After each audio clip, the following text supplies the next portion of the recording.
वो दिन जब धरती कांप रही थी, आकाश मौन था और इतिहास अपनी दिशा बदलने वाला था।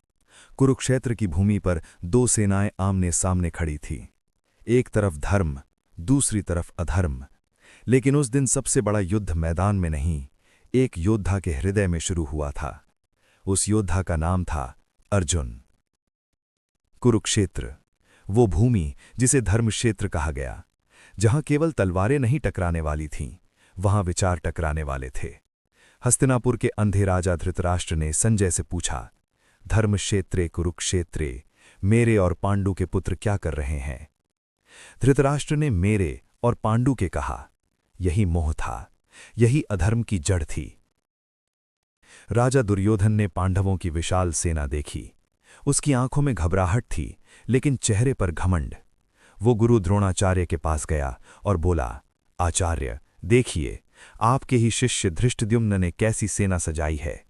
वो भीम का नाम लेता है, अर्जुन का नाम लेता है, अभिमन्यु द्रौपदी के पुत्र।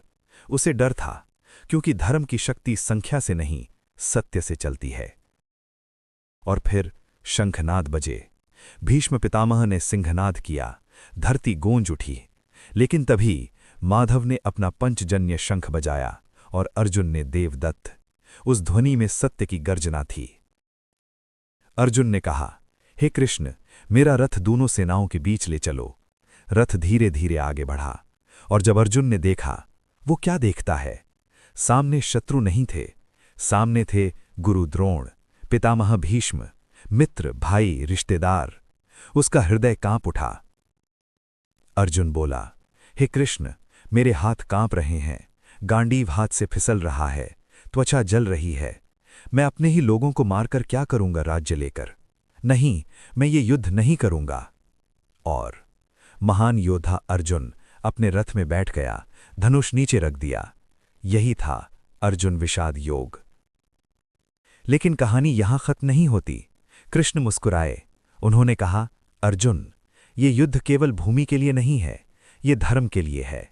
ये जीवन भी एक कुरुक्षेत्र है, जहां हर पल धर्म और अधर्म का युद्ध चलता है। तू शरीर नहीं, आत्मा है। आत्मा न मरती है, न जन्म लेती है।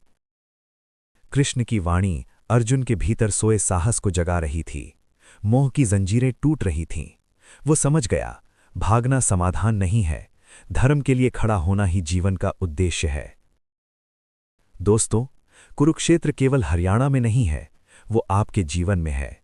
जब सही और गलत के बीच चुनाव करना हो, जब परिवार और सत्य में टकराव हो, जब डर आपको रोक रहा हो, तब याद रखना, कृष्ण की गीता आज भी कहती है, उठो, अपने धर्म के लिए खड़े हो जाओ, क्योंकि जीवन भजन गाने का मंच नहीं, कर्म करने का क्षेत्र है। धर्म क्षेत्र, कुरुक्षेत्र।